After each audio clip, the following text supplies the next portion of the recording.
Bismillah, Assalamualaikum warahmatullahi wabarakatuh. Perkenalkan, nama saya Nur Mutia dengan nomor standbook A40121109.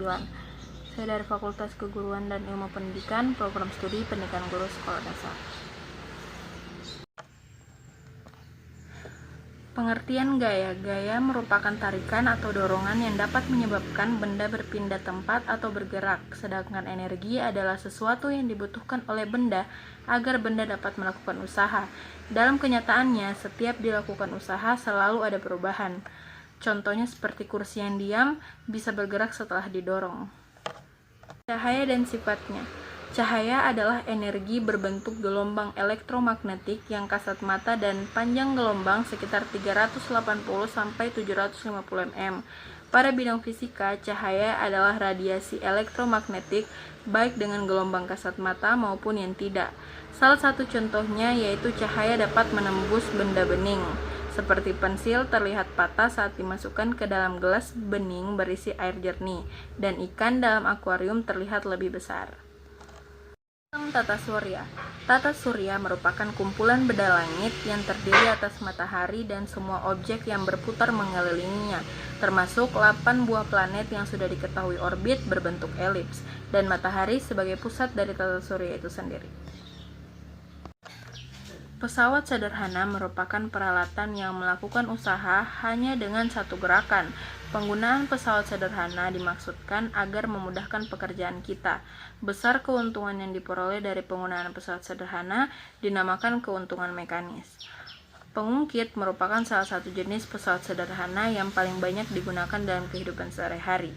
Contoh alat-alat yang merupakan pengungkit antara lain gunting, linggis, jungkat-jungkit, pembuka botol, pemecah biji kenari, sekop, koper, pinset, dan lain sebagainya. Wujud zat. Zat adalah sesuatu yang memiliki massa dan menempati ruang atau memiliki volume. Berdasarkan wujudnya, zat dibagi menjadi 3 jenis, yaitu zat gas, zat cair, dan zat padat. Dua zat tidak dapat menempati ruang yang sama pada saat yang bersamaan. Sedangkan wujud zat merupakan bentuk-bentuk berbeda yang diambil oleh berbagai fase materi berlainan. Contoh dari perubahan wujud zat, benda dapat dilihat dalam kehidupan sehari-hari seperti es yang mencair atau air yang menguap. Terjadinya perubahan wujud benda disebabkan oleh adanya aksi terhadap benda tersebut, misalnya air yang dipanaskan atau air yang dibekukan. Menguap adalah peristiwa perubahan zat cair menjadi gas. Contohnya, botol plastik akan berubah bentuk setelah diinjak. Contoh energi yaitu telepon genggam. Telepon genggam atau smartphone menggunakan baterai untuk bisa menyala. Dalam baterai terdapat energi kimia yang kemudian diubah menjadi energi listrik untuk menyalakan smartphone. Namun saat smartphone diisi daya, energi listrik dari PLN akan diubah ke energi kimia yang mengisi baterai. Perubahan energi ini juga terjadi pada laptop. Cahaya dapat dipantulkan. Contohnya, cahaya senter dipantulkan di cermin. Di ruangan gelap, kamu menyalakan senter dan arahkan sentermu ke cermin. Kamu bisa melihat cahaya akan terpantul ke arah yang berlawanan. Yang ketiga yaitu memberi penerangan. Sejalan dengan manfaat energi matahari sebelumnya, hal ini tentunya juga dapat memberi penerangan bagi manusia. Bayangkan saja jika tidak ada energi matahari yang berupa cahaya, maka dunia akan gelap gulita.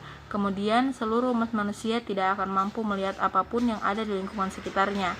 Hal ini tentunya berbeda dengan sumber cahaya dari lampu yang memerlukan energi listrik terlebih dahulu. Manfaat menggunakan jenis pesawat sederhana bidang miring. Keuntungan menggunakan bidang miring tergantung dari panjang landasan bidang miring dan ketinggiannya.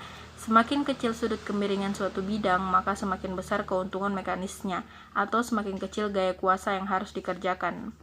Manfaat bidang miring dalam kehidupan sehari-hari yaitu seperti pada tangga atau suatu jalan pada daerah pegunungan. Perubahan wujud benda bisa membantu kehidupan sehari-hari, seperti saat kapur barus menyublin atau perubahan benda dari padat ke gas. Kapur barus menghasilkan bau yang wangi yang berguna untuk membuat lemari wangi, dan seiring waktu pun kapur barus tersebut habis.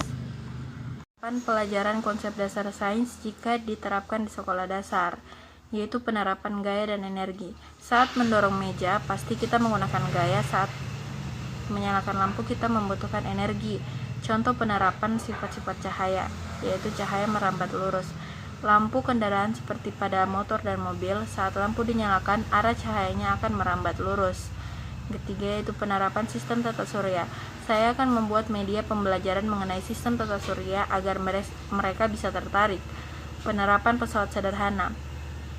Ban pada sepeda itu menerapkan prinsip roda berporos sehingga mempercepat gaya saat melakukan perjalanan. Penerapan perubahan wujud zat. Air yang dimasukkan ke dalam kulkas akan menjadi beku atau padat. Nah, hal tersebut dinamakan perubahan wujud zat membeku. Dan saya akan membuat media pembelajaran semenarik mungkin agar anak-anak sekolah dasar lebih tertarik dalam mempelajari pelajaran yang akan saya bawakan, dan juga nantinya saya akan mendorong anak-anak yang kurang meminati pelajaran saya dengan menerapkan sistem belajar santai atau belajar sambil bermain, tetapi tidak keluar dari konteks pembelajaran. Terima kasih.